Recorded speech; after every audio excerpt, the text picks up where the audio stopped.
Hermanos, buenas tardes.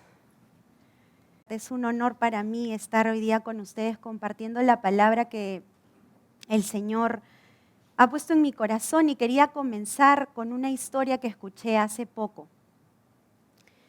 En el año 1746, un joven llamado George vivía en una plantación en el área de Virginia, en Estados Unidos. Su padre había fallecido unos años atrás y él vivía con su mamá y con sus hermanos. Casi todas las personas que vivían en esta zona habitaban así como él en grandes plantaciones y se dedicaban a esto las familias, ¿no? Y eran cerca del río para tener el acceso al agua. Y a un lado de la plantación donde vivía George, el río era ancho y profundo. Y cada verano llegaba un barco inglés y anclaba cerca de la orilla del río. Y el barco venía y traía desde vestidos hasta caballos, todo tipo de mercadería para ser vendidas en esta zona. Y una vez que desembarcaba toda la mercadería, el barco se retiraba y unas semanas después regresaba, y así siempre hacía lo mismo. Y George había visto este barco ir y venir cada verano, y la idea de navegar para él era lo más fascinante que podía él contemplar. Le parecía mucho más emocionante que su vida en la plantación. Y sus hermanos estaban de acuerdo con él por su carácter, su familia, bueno, sus hermanos específicamente, consideraban que él podría ser muy bueno para navegar, para ser marino, para pertenecer a la marina. Entonces, un día George se acerca, ¿no? Agarra valor y se acerca al capitán del barco. Y el capitán conversa con él y acepta llevárselo como aprendiz. Y el anhelo de George entonces estaba por cumplirse, ¿no? Y llegó el día esperado, para hacerlo corto, y estaban ahí sus amigos y sus hermanos para despedirse de él. Él estaba emocionadísimo, ¿no? Él pensaba que esto era lo mejor que le podía pasar, era un anhelo de su corazón. Él se imaginaba, dice el relato, como uno de los marineros del rey de Inglaterra. O sea, esa era su meta, ¿no? Pero también ahí estaba una persona importante en la vida de George, que es su madre, era su madre. Y su madre, no se sabe las razones, pero estaba 100% en desacuerdo con esta opción para la vida de su hijo, absolutamente en contra. Y dice el relato que George ya estaba por subir, un día que él había esperado con tanto anhelo, y empezó a imaginarse él cumpliendo su sueño y a su madre en casa, estando completamente en contra, decepcionada de que él esté haciendo esto. Y ese día, George decidió no embarcarse en ese barco y quedarse en casa con su mamá. Él fue en contra de sí mismo, en contra del anhelo de su corazón, en contra de su opinión, porque él consideraba que esta era una oportunidad así espectacular para su vida. Pero se quedó con su mamá y perdió este anhelo, lo dejó ahí. Y cuando llegó a casa con su mamá le dijo: Dios te va a honrar por esto que has hecho. Y le hizo recordar Efesios 6, del 1 al 3, que sería bonito que también, como George ese día lo recordó, nosotros lo recordemos. Dice: hijos, obedeced en el Señor a vuestros padres, porque esto es justo. En la obediencia hay justicia. Honra a tu padre y a tu madre, que es el primer mandamiento con promesa. ¿Para qué? Para que te vaya bien, dice el Señor, y seas de larga vida sobre la tierra. Y bueno, tomaría mucho tiempo entrar en detalles sobre la vida de George, pero para resumirlo, este versículo se cumplió amplia y generosamente en su vida. A él le fue muy, pero muy, muy bien. Fue grandemente usado y bendecido por Dios. Sujetarse a la voluntad de su madre fue determinante en su vida. Lo más probable es que si no lo hubiera hecho, él no hubiera estado en la voluntad de Dios y hubiera entorpecido los planes que Dios tenía para él. Se quedó en casa entonces y eventualmente entró a la milicia, es decir, a la armada. Y Pronto ascendió a oficial y luego lideró a los patriotas de su nación en la lucha contra el poderosísimo Reino Unido en la Guerra de Independencia de los Estados Unidos, y los patriotas, con él como líder, obtuvieron la victoria, obtuvieron la independencia. Se convirtió en el primer presidente de este país y hoy en día es conocido como el padre de Estados Unidos. La capital lleva su nombre y creo que ya todos sabemos que se trata del gran George Washington. Él tuvo la característica de la sujeción a Dios, a su madre y a sus líderes. Y es de esa característica que yo hoy día les voy a compartir. Es interesante observar que el carácter de una persona exitosa como George Washington tiene, entre otras características, la sujeción. La definición de sujeción es acción de sujetar, y sujetar significa afirmar una cosa con fuerza para evitar que se desprenda, que se separe. Es decir, estar sujeto implica ser parte de algo, pertenecer a un todo. Por el contrario, cuando no estamos sujetos, estás dejando de ser parte de la unidad. Cuando George decidió sujetarse a la voluntad de su madre, él se estaba agarrando fuertemente de ella. Él estaba impidiendo que haya un quiebre entre él y su madre, evitando desprenderse de esa unión con su mamá. Estaba fortaleciendo la unión con ella. Y la palabra de Dios dice en Hebreos 13:17, primera parte: obedeced a vuestros pastores y sujetaos a ellos, porque ellos velan por vuestras almas como quienes han de dar cuenta. Dios nos aconseja sujetarnos a nuestros líderes, a las personas que Él ha puesto como autoridad sobre nosotros, porque ellos tienen interés en que nos vaya bien. Dios les ha dado la misión de aconsejarnos, de guiarnos, de enseñarnos y también, si es necesario, de corregirnos. Hay autoridades por encima de nosotros para nuestro bien. Y es importante que entendamos esto y que le agradezcamos a Dios por esto. Él es un Dios de orden y quiere que vivamos en el orden que Él establece. Romanos 13:1 dice: sométase, sujétese, toda persona, todos los que estamos aquí, a las autoridades superiores, porque no hay autoridad sino de parte de Dios. Y las que hay, por Dios han sido establecidas. Es decir, si no nos sujetamos a la autoridad, no nos estamos sujetando al Señor. Es una bendición, hermanos, mientras yo buscaba en la palabra para compartir el día de hoy, yo decía: Señor, de verdad, qué bendición en nuestra iglesia tener a personas que se preocupen porque caminemos bien en tus caminos. Les cuento personalmente, una de las cosas que a mí me atrajo cuando yo me convertí al Señor era el interés que yo podía ver en mis líderes de que a mí me vaya bien. Y yo ya había estudiado y trabajado en el mundo y podía comparar. Y me di cuenta que en verdad a nadie antes le había importado si me iba bien o no. Al contrario, ¿no? Era una competencia por opacarte a ti y sobresalir. A nadie le importaba que te vaya bien.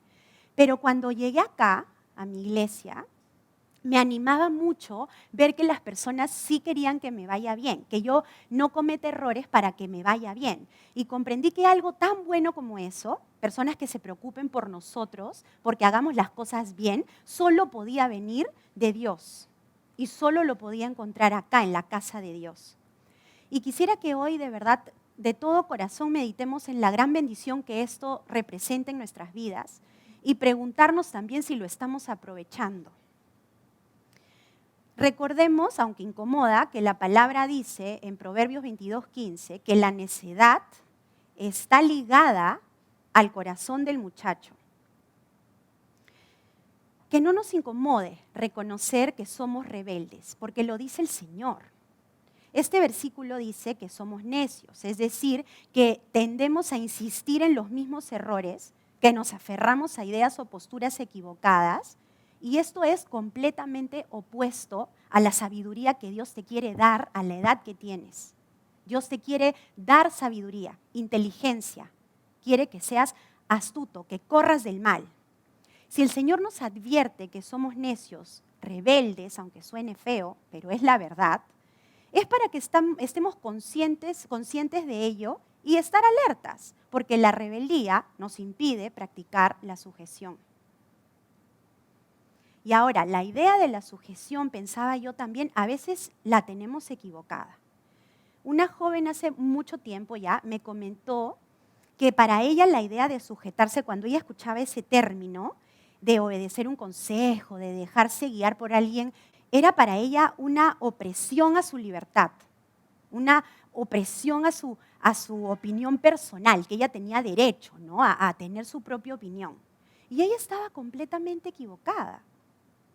Mientras yo preparaba este compartir, más me convencía que saber sujetarnos a nuestros padres, a nuestros líderes, como dice acá, a nuestros pastores, es una fortaleza en nuestro carácter, no una debilidad como ella lo veía.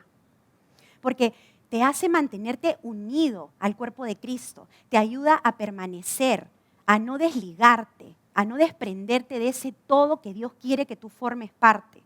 Te permite estar en un mismo sentir con la autoridad que Dios ha puesto sobre ti, a aprender de la autoridad que Dios ha puesto sobre ti. Te hace sabio, te evita golpes, caídas, errores. Te hace inteligente porque aprovechas la experiencia de otra persona para no cometer el error tú y tener que tropezarte, que te duela y que recién ahí aprendas la lección. Es una herramienta saber sujetarnos para seguir avanzando en el caminar. Yo pensaba, mientras meditaba en la porción que les leí hace un rato, que es como un árbol, ¿no? Me imaginaba un árbol y tiene ramas. Y si una de esas ramas se cae, se desprende, ya no se va a poder nutrir de ese árbol, ya no se va a poder alimentar, ya no va a poder brotar fruto de ella. Así esté cerquita, así esté acá en el piso, en el mismo piso donde está el árbol, si ya no es parte de, si ya no está sujeta, ya no puede alimentarse de ese árbol. Y así somos nosotros si no estamos sujetos. No nos podemos alimentar así estemos acá sentados. Todos tenemos debilidades y fortalezas. Que saber sujetarnos sea una fortaleza en nosotros. Porque, como ya he dicho, nos beneficia, requiere de carácter, de fuerzas para ir en contra de lo que se levanta dentro de ti y actuar conforme a la voluntad de Dios.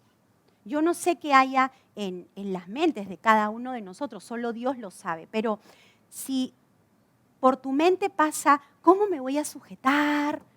Mi mamá no sabe lo que pienso, lo que siento, mi papá, ellos han vivido en otro momento, ellos no saben, yo soy diferente, o mi líder, ¿cómo me va a aconsejar esto?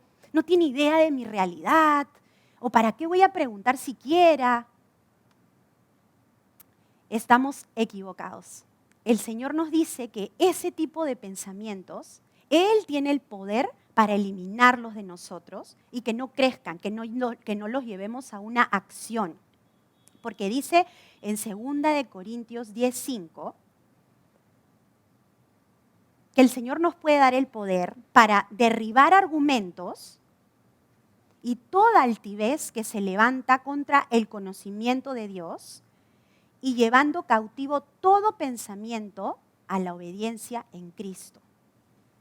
Es decir, no debemos darle cabida a pensamientos rebeldes, debemos identificarlos y llevarlos cautivos al Señor y Él nos dará la salida para cambiarlos, para no llevarlos a la acción, para que no nos perjudiquen. Entonces vayamos a la palabra en donde el Señor puso en mi corazón 2 ejemplos preciosos. Esther era una joven judía huérfana que fue criada por su primo Mardoqueo. Y de joven, ella se sujetó a la indicación que Mardoqueo le dio. Él le dijo que tenía que postular para ser reina, porque el rey se había quedado sin reina. Algunos ya conocemos la historia. Ella ciertamente pudo negarse a postular. Pudo argumentar que ese no era su destino, que ella era una chica sencilla, que eso le daba temor, que eso no era para ella. Pero no fue así. Y resultó que terminó siendo la reina. El rey la escogió a ella como reina entre muchas doncellas que se prepararon para ser elegidas, pero la elegida fue ella. Y pasó el tiempo, y es en este evento en el que me gustaría concentrarme, y un enemigo del pueblo de Dios llamado Amán tramó una estrategia para destruir al pueblo de Dios que habitaba en el reino persa, donde Ester era la reina. Y Mardoqueo le mandó a decir a la reina Ester, ya era la reina, seguía siendo evidentemente su prima, pero era la reina, le mandó a decir que ella debía interceder a favor del pueblo de Dios. Y podemos leer en la historia que inicialmente ella temió y le mandó a responder a Mardoqueo que nadie podía presentarse frente al rey sin que el rey solicitara que esa persona se acerque. Y quien tal cosa hiciera sería condenado a morir. Pero Mardoqueo volvió a mandarle un mensaje diciéndole que si ella no intercedía, Dios usaría a otra persona, pero ella moriría porque ella era judía finalmente. Y aquí fue donde Ester se sujetó preciosamente. Dice Ester 4, 15 y 16. Esther les dijo que respondieran a Mardoqueo: ve y reúne a todos los judíos que se encuentran en Susa y ayunad por mí. No comáis ni bebáis por 3 días, ni de noche ni de día. También yo y mis doncellas ayunaremos. Es decir, Esther estaba en unión, en sujeción, estaba unida a todo el pueblo. Y así iré al rey, lo cual no es conforme a la ley. Y si perezco, pues perezco. Ester se sujetó a Mardoqueo y prefirió morir a no sujetarse. Ella era la reina. Ella pudo responder como cuando era joven. Ella pudo decir, no, pero es que en verdad yo no puedo hacer eso. Yo estoy segura que Dios no tiene para mí ese llamado, esa responsabilidad no es para mí. No, de ninguna manera. Ya, díganle a Mardoqueo que ahí queda la conversación, yo no voy a poder hacer. Ella pudo hacer eso, pero ella se sujetó, como quien conoce bien quién es su autoridad. Su modesto pariente, un fiel siervo de Dios, era su autoridad hasta el último día de su vida. Ester fue una reina con las cosas bien claras, como debemos ser nosotros. Que ni las riquezas, ni su posición de honor, ni su autoridad le hicieron perder la perspectiva. Ella sabía a quién debía sujetarse. ¿Y cuál fue el resultado de esa sujeción? Bendición y victoria. Los planes contra el pueblo de Dios no dieron ningún resultado. Dios hizo justicia, honró a Ester, honró a Mardoqueo y hasta el día de hoy se celebra en Israel la fecha en la que el pueblo fue salvado de morir, todo por la sujeción de una joven. El pueblo de Dios fue salvado por la sujeción de una joven. Y también encontré el ejemplo de David, que había sido ungido como futuro rey de Israel en su adolescencia. Sin embargo, él no se enorgulleció, sino que él sabía que esa profecía, esa unción, ese papel en su vida iba a darse en el tiempo perfecto de Dios. Y mientras él esperaba que sucediera, David respetó y se sujetó al rey Saúl, quien tuvo tantos celos de David que procuró matarlo en una ocasión tirándole una lanza y luego persiguiéndolo, dice la palabra, por cumbres, montañas, cuevas, para acabar con su vida. Y sucedió un día que Saúl estaba en una cueva y David coincidentemente, bueno, no es coincidencia, estaba en la misma cueva con sus hombres allí y David tuvo la oportunidad de matar a su enemigo. Él pudo pensar, Dios ha puesto a mi enemigo en mis manos. Debe ser el tiempo que yo sea el rey de Israel. Pero no fue así. Lo que él hizo fue acercarse, porque tenía la oportunidad de hacerlo tanto, que cortó un pedacito del manto del rey para luego mostrarle al rey que había tenido su vida, la vida del rey en sus manos, pero no lo había hecho. porque él no tenía la intención de hacerle daño. Y dice 1 Samuel 24:5 que después de esto se turbó el corazón de David porque había cortado la orilla, un pedacito del manto de Saúl. Es decir, el corazón de David se inquietó, se angustió, sintió horrible en su corazón por solo haber cortado un pedazo de la ropa de su enemigo. Él respetaba al rey. Se sentía unido a esta persona por ser el ungido de Dios, a esta persona que tanto daño le había hecho. Él sabía que Dios había puesto a Saúl y lo había ungido como rey, entonces tenía terror de ofenderlo, de hacerle daño, de atentar contra su vida, de dañarlo. A mí me impresiona la sujeción de David. A nosotros acá, hermanos, y se los digo con amor, nadie nos ha hecho daño, nadie ha atentado contra nuestras vidas y sin embargo somos ligeros para hablar mal de las personas, de nuestros líderes, para desautorizar, para no sujetarnos, hasta levantar falsos testimonios y murmurar contra personas. David sabía que Dios había puesto a Saúl como rey. Sepamos nosotros también que cada autoridad que Dios ha puesto, la ha puesto sobre nosotros para bendecirnos y merecen ese respeto como tal. David expresó claramente su convicción en 1 Samuel 24:6, que dice, dijo David a sus hombres, Jehová me guarde, Jehová me impida hacer tal cosa contra mi Señor, el ungido de Jehová, que yo extienda mi mano contra él, contra Saúl, porque él es el ungido de Jehová. Imitemos este sentir, hermanos, para agradar a Dios y estar en su voluntad. Esta actitud bendice no solo a la persona que toma la decisión de actuar así como David, sino que influencia también de manera positiva, de manera edificante a los que lo rodean. Porque dice el versículo 7, así reprimió David a sus hombres con palabras y no les permitió que se levantasen contra Saúl. Y Saúl, saliendo de la cueva, siguió su camino. Entonces yo pensaba, ¿le convino a Ester sujetarse? Sí, hubo gran bendición para ella y para todo el pueblo de Dios. ¿Le fue bien a David por sujetarse a la autoridad? Por supuesto que sí. Él no manchó sus manos, le confirmó a Dios que estaba listo para ser el rey, que tenía un corazón agradable a Dios, que tenía el carácter para cumplir con el propósito que Dios había señalado para su vida. Podemos acordarnos también de José en Egipto. ¿Le resultó bueno a José sujetarse a todas las enseñanzas que recibió en la casa de Jacob, su padre? Claro que sí. ¿Su padre fue su autoridad? Estuvo sujeto a su padre, aunque su padre no vivía con él. Aunque no lo tenía cerca, su padre seguía siendo su autoridad, seguía sujeto a las enseñanzas de su padre.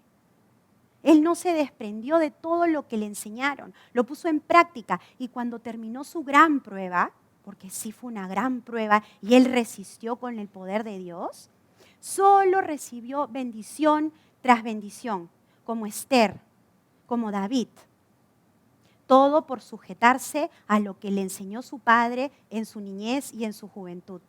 Y lo mismo sucede con Daniel, ¿no? En Babilonia, que decidió en su corazón sujetarse a lo aprendido en la casa de sus padres, en el pueblo de Dios, y mantenerse unido a su pueblo, a la autoridad de Dios, y no contaminarse con la comida de Babilonia.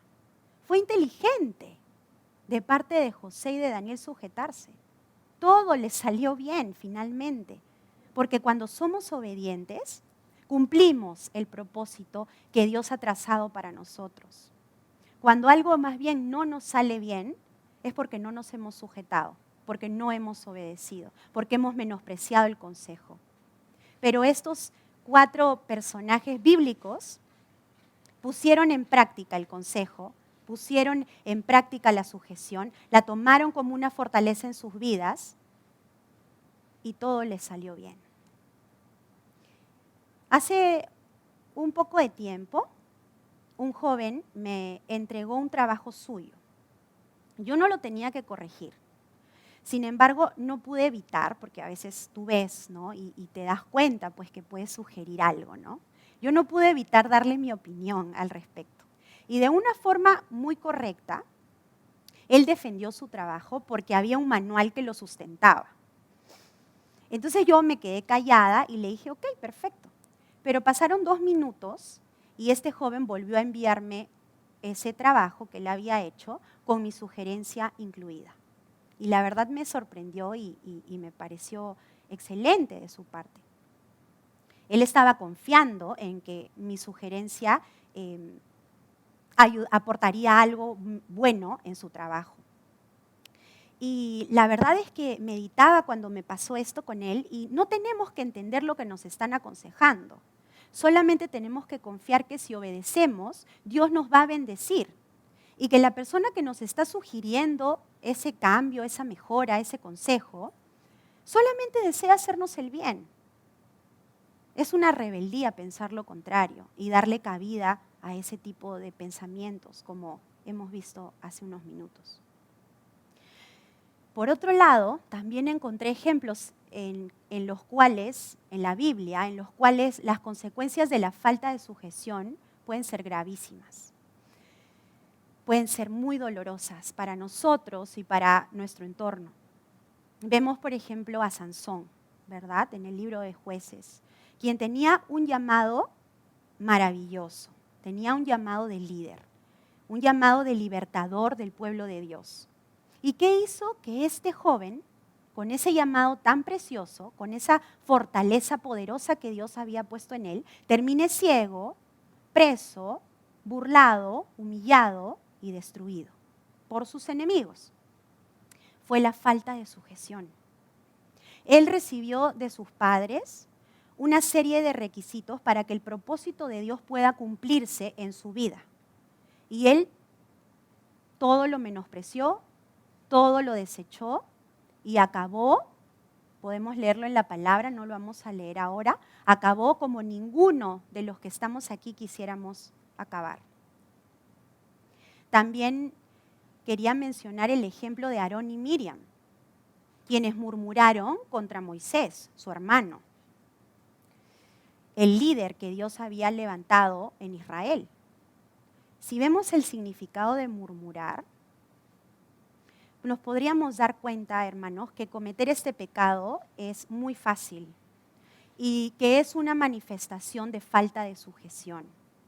Murmurar significa hablar manifestando desaprobación, queja o enfado contra una persona. Conversar de una persona en forma desfavorable, y este detalle es feo, sin que la persona en cuestión esté presente, censurando y criticando sus acciones. Las consecuencias de la murmuración de Aarón y Miriam fueron gravísimas porque a Dios le desagradó profundamente lo que ellos hicieron. Dice Números 12, 8 al 10. ¿Por qué pues no tuvisteis temor?, preguntó el Señor.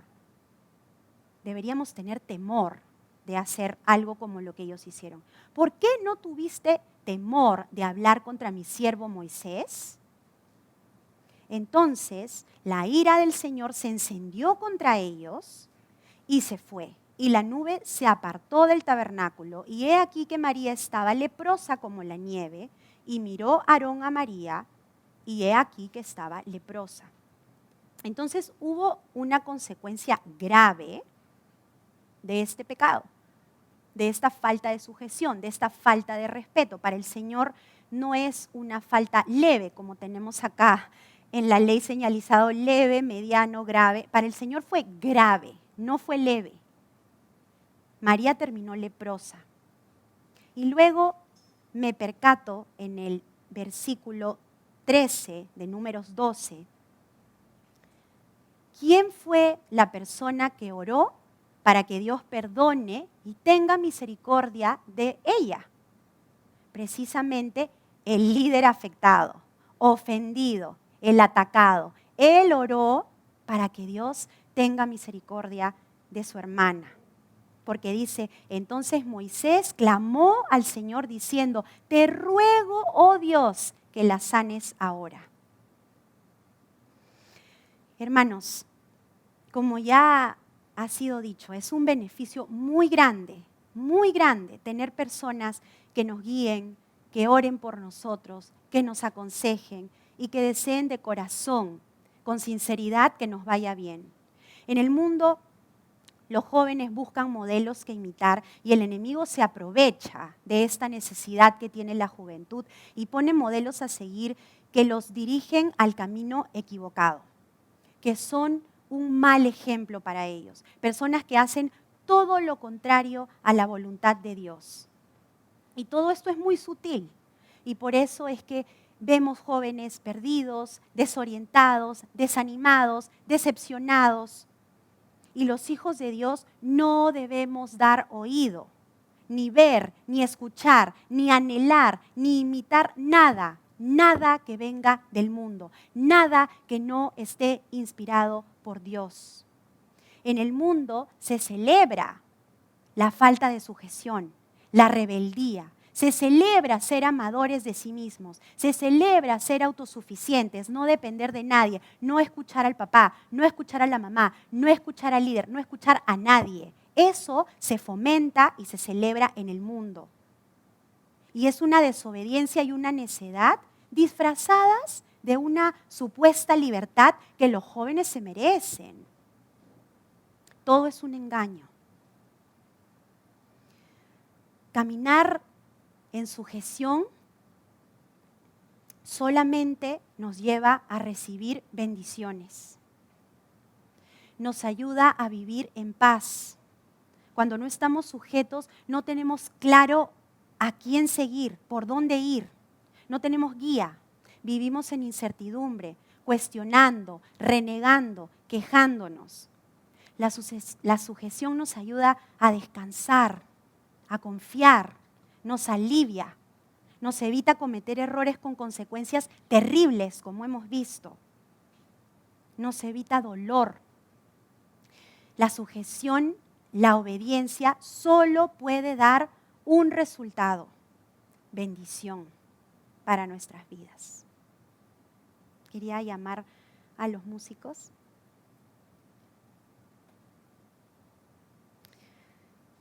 Hermanos, esta noche el Señor quiere que reconozcamos que nos cuesta sujetarnos y que nos cuesta aceptar el consejo, la sugerencia. Pero también el día de hoy es una oportunidad para darle gracias al Señor, porque Él es bueno, porque sus misericordias son nuevas cada mañana, porque también es un Dios de oportunidades. Y hoy Él nos pregunta, ¿cómo quién quieres ser a partir de ahora? ¿Qué resultado quieres de tus decisiones?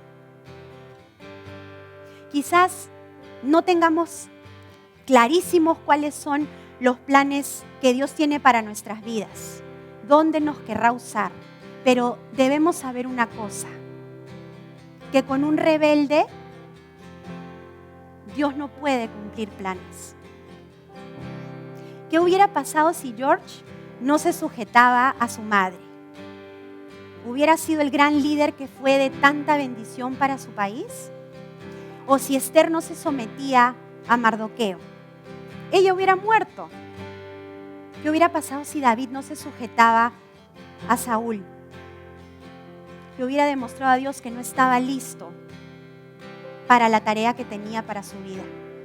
Y si José no honraba todo lo que su padre le enseñó, si hubiera ido tras dioses falsos y no hubiera sido de bendición, no hubiera salvado de la hambruna a tanta gente. Y lo mismo Daniel, no hubiera estado en puestos de honor, siendo de bendición para tantas personas. Todos ellos decidieron sujetarse. y fueron bendecidos grandemente como nosotros queremos ser bendecidos. Y también fueron de gran bendición como sé que nosotros también quisiéramos ser. ¿Qué actitud vamos a tomar a partir de ahora? Hermanos, pidámosle al Señor esta noche que la sujeción sea un hábito en nuestras vidas, que confiemos en el Señor y en los planes que Él tiene, que ya sabemos que son más altos que los nuestros. Y entonemos esta canción con una oración, como una oración en la cual le pidamos al Señor tener corazones dóciles, que nos los vuelva a hacer si es necesario, corazones humildes que sepan sujetarse, que nos limpie de toda rebeldía, de toda murmuración, de toda queja, que dejemos de caminar así. Pongámonos de pie. Yo quiero ser, Señor amado, como el barro en las manos del alfarero. Quebranta mi vida y hazla de nuevo. Yo quiero ser un vaso nuevo. Yo quiero ser, Señor amado, como el barro en las manos del alfarero. Quebranta mi vida y hazla de nuevo. Yo quiero ser un vaso nuevo. Sí, Señor Jesús. Oh, Señor Jesús.